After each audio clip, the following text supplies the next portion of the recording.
Hi, I'm Cynthia Bates. I'm here for the Sadhana Immersion Program. This is an intermediate yoga practice that's appropriate for people who've had around a year or more of practice. There are some poses that I'll tell you along the way. It may be appropriate for you to do first with a teacher. We're going to start the practice with a chant, 3 Oms and the invocation to the sage Patanjali. We'll do it together. So start by finding your seat. Penetrate your sit bones down and use your seat, the stability of your seat, to raise the sides of your chest up. Then press your palms together in Atmanjali Mudra and close your eyes. Once your eyes are closed, begin to connect to your breath. The soft, smooth inhalation breath. Continue lifting, opening, spreading, expanding your chest. And with your exhalation breath, surrender your shoulders down.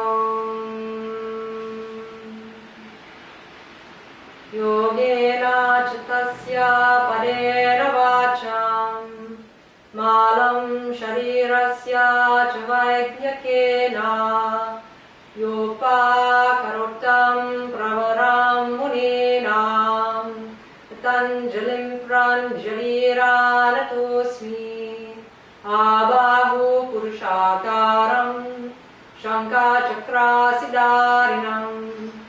Sahasrashina samshvetam pranamami patanjalim Hari Om.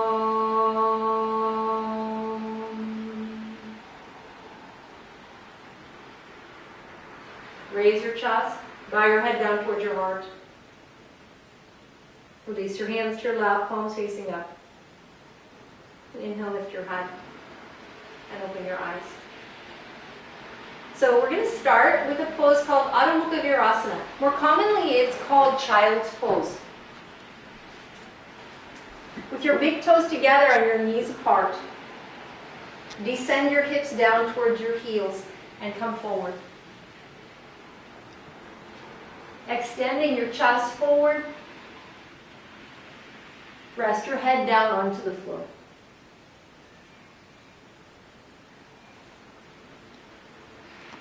From here, come into Adho Mukha Svanasana, downward facing dog, placing your hands, spreading your palms into the floor.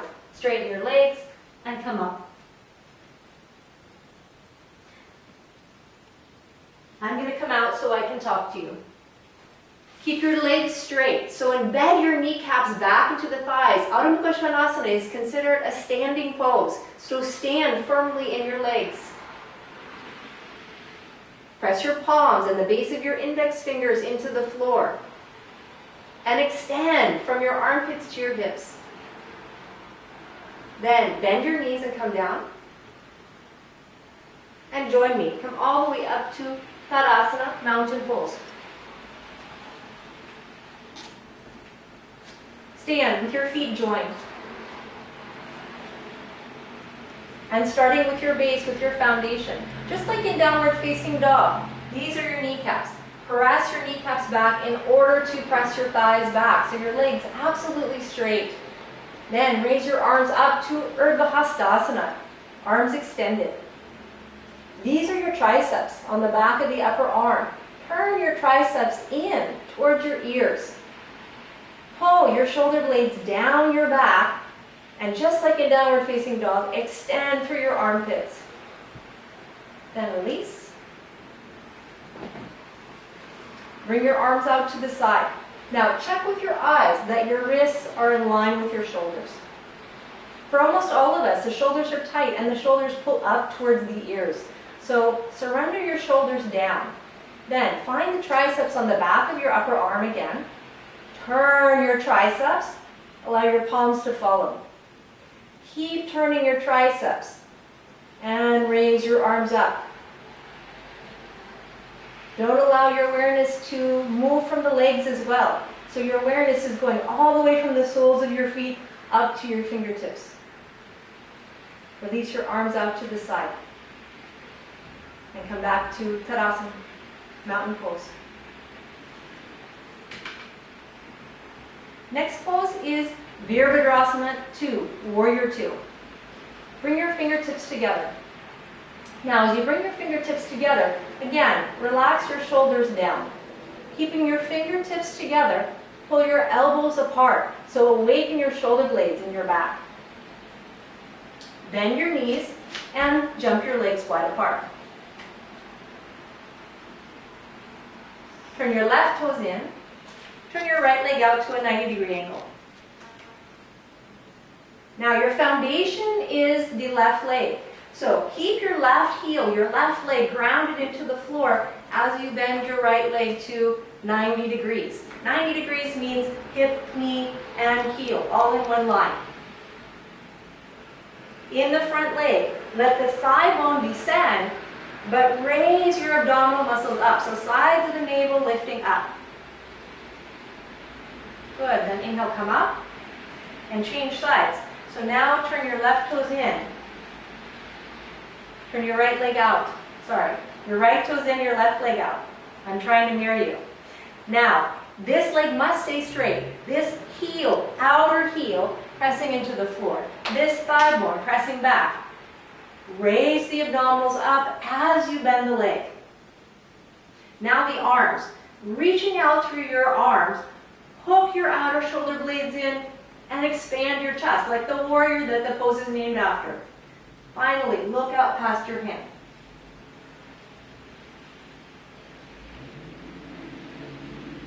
Inhale, come up. Turn to the front. Jump your feet together. Tadasana. Take a breath here. Next pose is Virabhadrasana 1. So the last one we did was Virabhadrasana 2. Also a warrior pose. Virabhadrasana 1. From the triceps again, spin your palms towards the ceiling and raise your arms up to Urdhva Hastasana. Turn your left toes in, turn your right leg out, and turn to face out over your right leg. Now, my back heel has come off the floor. So allow your back heel to come up off the floor, but keep this leg absolutely straight. As you did in the last pose. Now, lift the sides of your navel up as you bend the front leg. Back heel extended. Back thigh pressing towards the ceiling. Raising the abdominals. Bend the leg to 90 degrees. Then use your arms. Stretch your arms towards the ceiling. And look up. Good. Straighten your legs. Come back to the front. Take your hands to your hips and take a couple breaths. It's a difficult pose. Raises the blood pressure, gets the blood moving. And we'll do the other side. Raise your arms up again to Urdhva Hastasana. Then turn your back toes in. Turn your left leg out. Lift your back heel up. Now, take your hands to your hips this time and use your hands to judge. Are my hip bones, are my pelvic bones really facing forward? Or are they tilted from side to side? And use your hands to adjust. Then raise your arms back up again. And without losing the strength in your back leg, bend your left leg to 90 degrees. Use those abdominals, lifting the sides of the navel. Now, turn your triceps, raise your chest, and look up past your hands to the ceiling. Inhale, come up. Turn to the front. Jump your feet together. Tadasana. Now we're back to Adho Mukha Svanasana, downward facing dog. I want you to continue to practice this turn of the upper arm, turn of the triceps in the pose. So coming to your hands and knees here, turn your triceps in, spread your palm, press through the base of your index finger, both hands. Straighten your legs and come up. Tighten your kneecaps, press your thighs back, extend your heels down. Lift your armpits slightly up and then see if you can get more extension on your arms. So instead of allowing the chest to sink towards the floor, reach and extend. Relax your head down. Good, then walk forward and come up. Good, so next pose is Shirshasana, Salamba Shirshasana 1. This is headstand. So this is one of the poses I was saying that if you've never done it before, I recommend that you find a qualified teacher to practice it with the first time.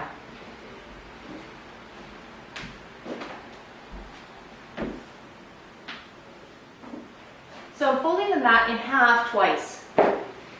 It depends on the thickness of your mat. You want to make sure that you have padding for your head, but it's not so thick that you feel wobbly. I'm going to show near the wall. First, I'm going to show you the hands. Bashir, can you see my hands on the floor? Okay, good. So the hands are interlaced all the way to the webbing. And this part of my wrist, what I'll call the outer wrist, is pressing into the floor. So when I take my hands down, there's a cup shape to my hands. I keep the webbing and keep the outer wrist pressing into the floor. Pressing from the outer elbow to the outer wrist to keep the shoulder blades lifted. Now I'm going to show at the wall.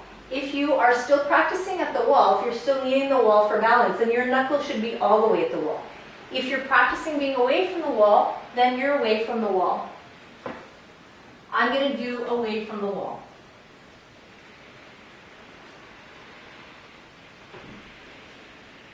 So notice as I straighten my legs that I did not allow my shoulder blades to drop. My forearms press firmly down into the floor. I'm going to jump up into the pose. Notice my toe tips came to the wall. And then balancing. So first, get your balance.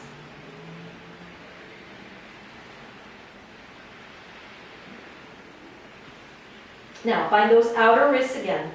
So pressing the outer wrist straight down into the floor. Move from your outer elbows to your wrists in order to raise your shoulder blades up towards the ceiling.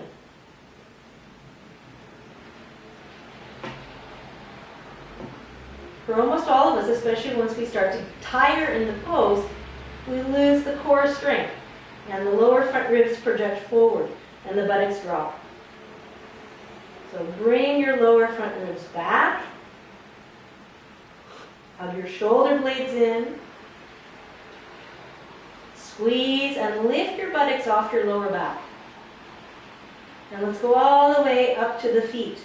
What B.K. Iyengar calls the brain of the pose. So we have a foundation of the pose in the arms, in the shoulder blades, and a brain of the pose way up here in the feet.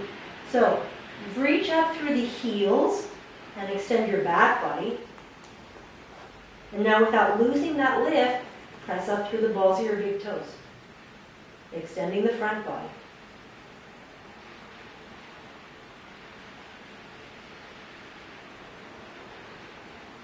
Keep the effort of the pose in your arms and your legs, and then can you soften your eyes, relax your jaw, and finally, soften your brain. So your brain doesn't feel like it's hitting out, your eyes aren't hitting out. And then you begin to experience Shirshasana as a meditative pose. To come out of the pose, keep your shoulders lifted. Bend your knees, bring them towards your chest. Lower them to the floor. And rest, as we did before, for a moment in child's pose.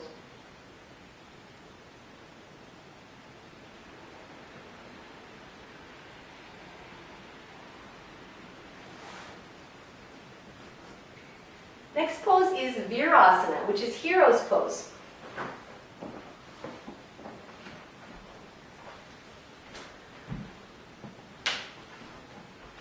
I'm going to show with and without a brick. Knees together and feet apart. When you sit back, get the calves out of the way. And sit so that your heels are right on the outside of your hips. So there's still a buoyancy to the pose. Now, if this is hurting your knees or aggravating your knees, take a break. So I'm going to sit between my feet. And we're going to do Urdhva Bahubulyasana arms, so, which means bound hands. So interlace your hands, just like you did in Shirshasana, but now turn your hands towards the ceiling, resting them onto the top of your head. Release and relax your shoulders down. Bring your lower front ribs back. Drop your head slightly. Then reach your arms up towards the ceiling. Bring your head back, gaze to level. And release. And we'll do the second side. So you all have a natural way of putting your hands together. Change the clasp. So when we take the arms up like this, for almost all of us, because we're tight in the shoulders, the ribs poke out. So bring the ribs back, shoulders down. Now just like we did here, pull your elbows apart and press your palms up. Drop your head again to release the back of your neck, and then bring your head back to level. And release. Now a twist, Parsva Virasana. I have shorter arms, so I'm going to use a brick back here so that I have something to push into. So turning to the right. I take my hand on the outside of the knee and the other hand comes to the floor or the brick. I press my hand that's behind me into the floor and open my chest. And then release. And other side. Turning to the right now. Your hand behind you, pressing into the brick. Now that same tricep action. Turn your tricep. Open your chest. Raise your chest. And release. From Virasana, we're going to come into another seated twist that's called Bharadvajasana. Bharadvaja was a sage. I'm going to use a blanket. Actually, I'm going to use a bolster to sit on. In Bharadvajasana,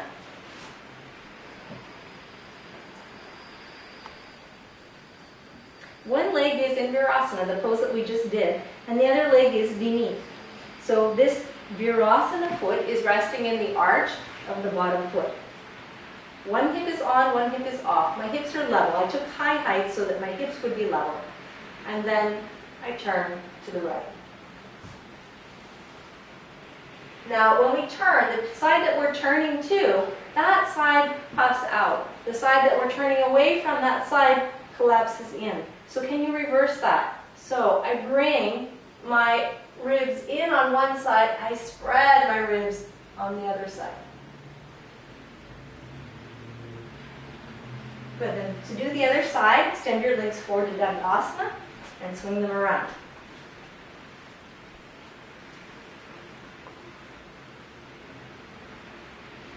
Now, keep this hip stable. So here's your pivot point through your sit bone. And turn. The arm behind, just like in Parsva Virasana. I'm pressing, turning the arm, opening the chest towards the wall behind me, And now on this side, you can see this side wants to shorten. So I lift the ribs up, pull the shoulder back. And now can I turn from my back ribs? Good. Extend your legs forward and sit for a moment in Dandasana. Recover your knees. And we'll move on to a couple of back bends. So we did Adho Mukha Svanasana before. That's downward facing dog. Now Urdhva Mukha Svanasana, upward facing dog. We're going to do a couple variations today. So instead of starting from the floor, we're going to start up.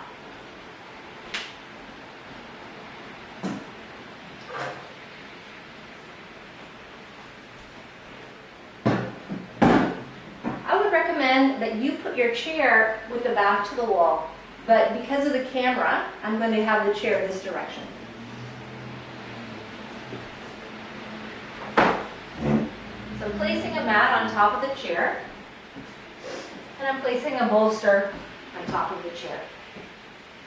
Now any chair, it can be used. This is a yoga chair because it has the back taken out, but any chair could be used, and you could just use blankets instead of the bolster as well. Upward facing dog. So I lowered my pelvis down onto the chair, and I'm holding onto the backrest of the chair with my hands. My legs are the same legs as we had in Warrior 1, Virabhadrasana 1.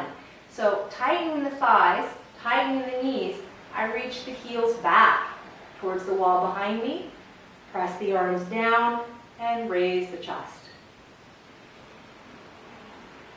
And then I'll come out. Now one of the things that we don't like about back bends, people don't like about back bends, is that they feel their back, they grip the back. So we have to release the groin. The groins of the legs are on the inner thigh. So on the back leg is straight, but can you release the back inner thigh to the out? So we're going to do the pose on the chair again.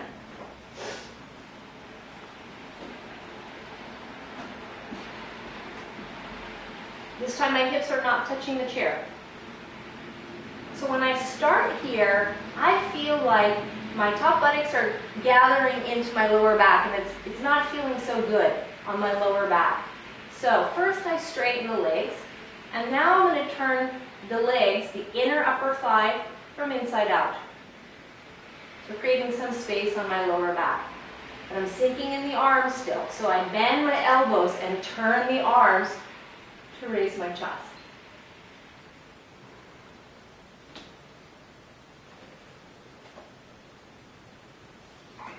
Okay, so now we're going to come to the floor. Practice the same actions on the floor in upward facing dog.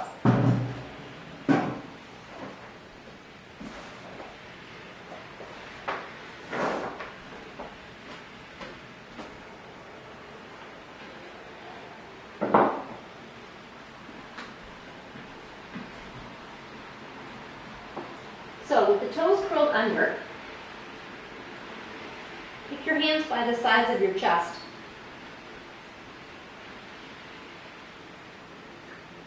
Tightening the knees, pressing the thighs up, and now can you release from the inner upper thigh to the outer upper thigh. In fact, you could even use your hands like mine. So give yourself an adjustment. Start by pulling your shoulders up away from the floor and your shoulder blades away from your ears. Then push the floor and lift yourself up. Walk in until your shoulders are directly over your wrists. Starting with the legs again. Legs tight, inner heels reaching back. Then separate those sit bones. Roll the inner upper thighs away. Use the arms to raise the chest. Armpit chest, front armpits raising up towards the ceiling. Now without letting your collarbones and shoulder blades rise, look up. And then release, come down. And come up again. Ustrasana, camel pose. Hold your mat in half.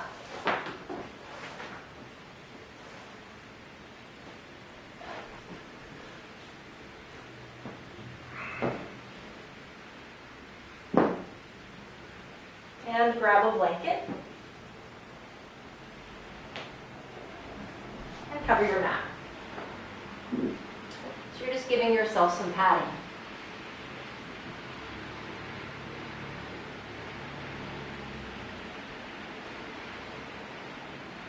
So I'm going to show the pose from a couple different angles. I'm going to start from this direction. I'm kneeling with my knees hip width apart, and I'm trying to get my foot in line with my knee. Now you might recognize this foot. We did it before in Virasana, the knees were together. But you want to find that same stretch of the ankle. If your ankles are very tight, then actually we'll recommend that you take some support so that your ankle can press down. This is the foundation of the pose.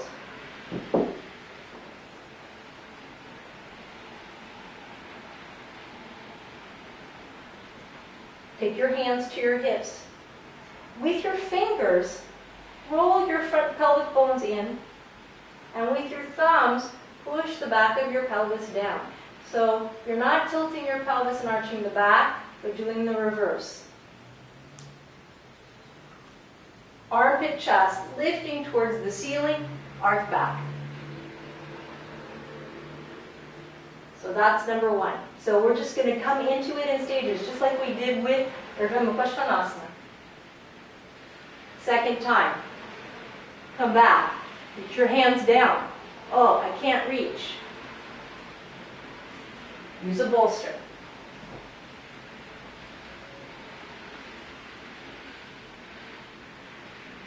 So I want to get as much lift of the chest as possible, and then take my hands down.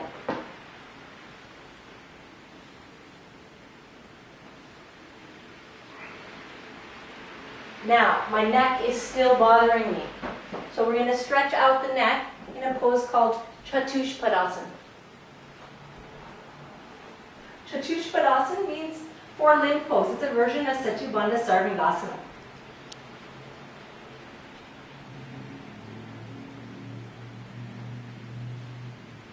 Tuck your shoulders under once you come up. So pressing the heels down, lift your hips.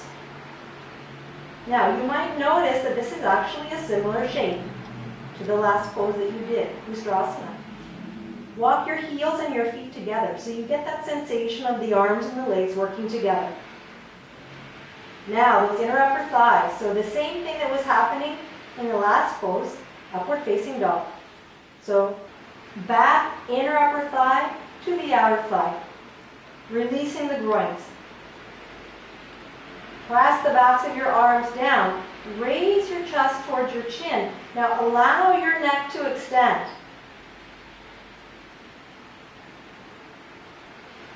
And come down. Now let's take that back into Ustrasana. So the neck is in a different position, but can you keep the back of the neck relaxed?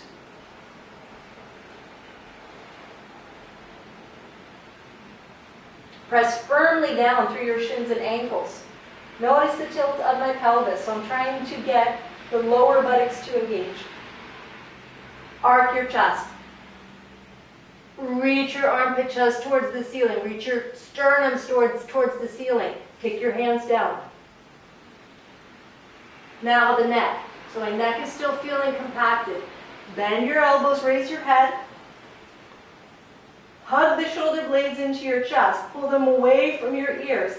And then extend your head back down. To come up, press your shins down. Use your abdominal muscles to come up. And release. To recover, Adho Mukha Svanasana, downward facing dog.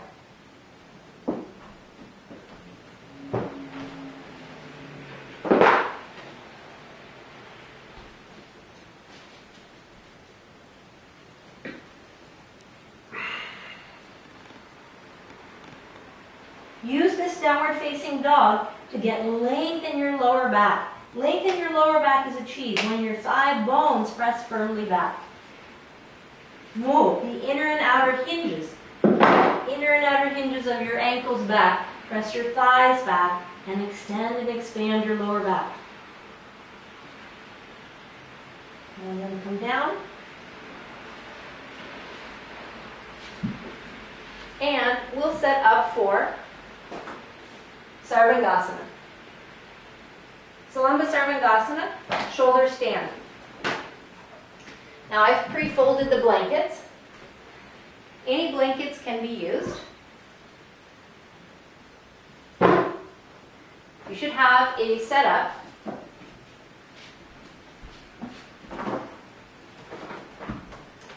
that has a very clean line here. Your neck is going to be here, and you want a clean line so that when you feel like something's out of order, you know it's you and not the props. I have 4 blankets here, and it's about this tall. But if you have neck or shoulder problems, you tighten the shoulders, then take some more height. I'm going to fold the blanket or the mat over, so it's right up to the edge, and then place a brick so that my hips have something to be on.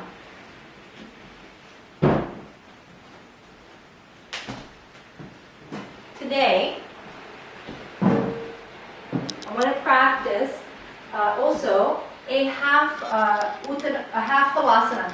So a supported halasana. Halasana is plow pose. That will also help further to release across the lower back from the back bends.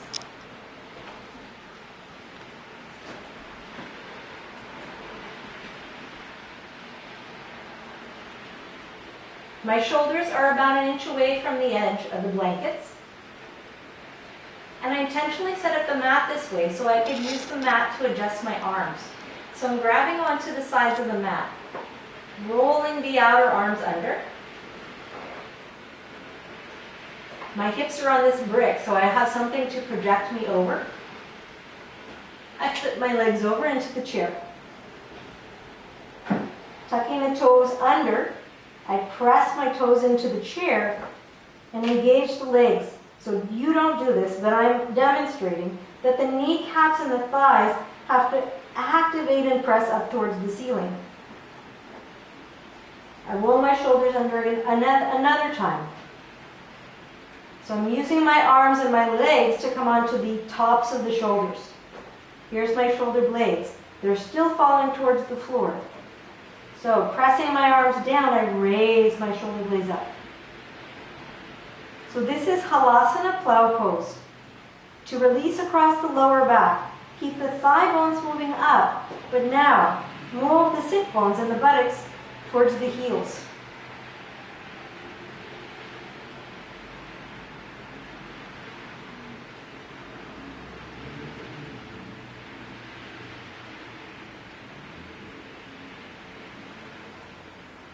From here, we'll come into Sarvangasana. Take your hands to your back, take the webbing between your thumb and the index finger, and use it to scoop your upper back. So notice I adjusted the shoulders again, and then I'm going to use my hands to get those shoulder blades back in.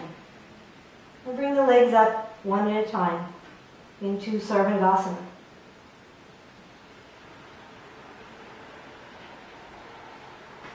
Buttocks lifting up towards the ceiling. Legs lifting up towards the ceiling. So I really am onto the tops of my shoulders. I'm not so worried about getting my whole hand to my back at first, but keeping my outer shoulders down. Outer shoulders tucked under. Eventually I take my hands to the back, but without losing the pose.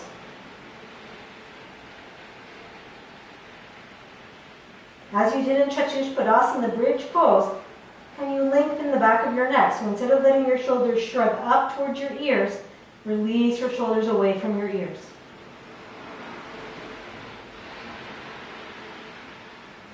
To come down, bring one leg at a time down into the chair. Keep your arms over your head. Straight arms. And slowly lower yourself down. There's a brick there to carry you, to catch you. Slide out towards the chair and recover on your back for a moment.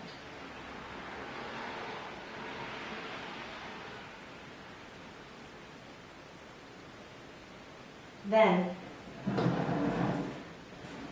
To further recover across the lower back, one simple Urdhva Prasarita Padasana, which is an abdominal pose. So slide out so just that your lower back's on the blankets. Keep your hands down by your sides onto the blankets. Draw your knees into your chest. Now, pull your navel down towards the floor and pull your navel up towards your rib cage. And keep that action of the abdomen and straighten your legs to 90 degrees. Draw your outer thighs down. Keep pulling your navel down and up. Relaxing across the shoulders. So shoulder blades down and normal breathing. And then release. Go to your right side. And we'll set up for Shavasana. Now, if you're doing this practice in the morning and you're about to go about your day, you may not need to do a very long Shavasana. If you're doing this at night, particularly back bends, which can be a little exciting, then you may want to do a little bit longer Shavasana. So it's up to you. I'm going to show you a version of Shavasana that you can do to help with your lower back as well.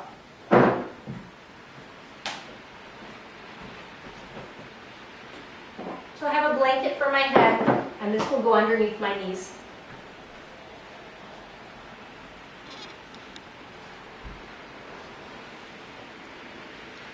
The support of the bolster underneath my knees helps me to get length on my lower back.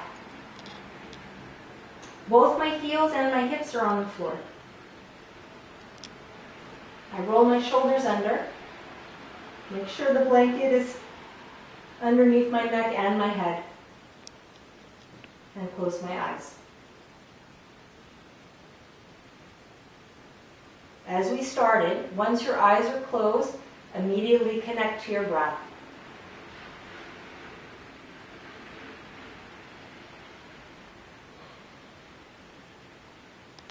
Soft, even, slow, tranquil, inhalation and exhalation breath. Without trying to change the breath, you're just observing the breath. But as you observe the breath, you'll notice that the breath transforms of its own accord. Relaxing your physical body. Let go.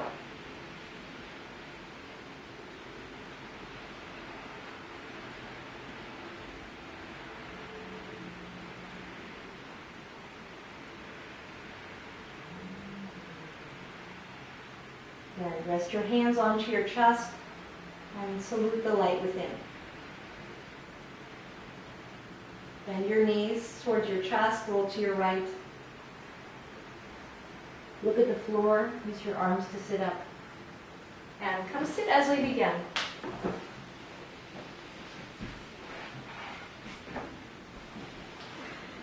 Take that quiet state of Shavasana into your seated position. Join your palms. Raise your chest. Close your eyes.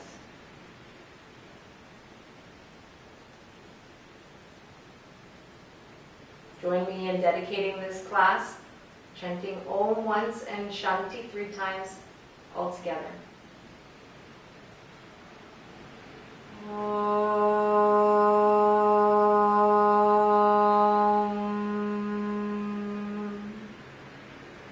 Shanti, Shanti, Shanti.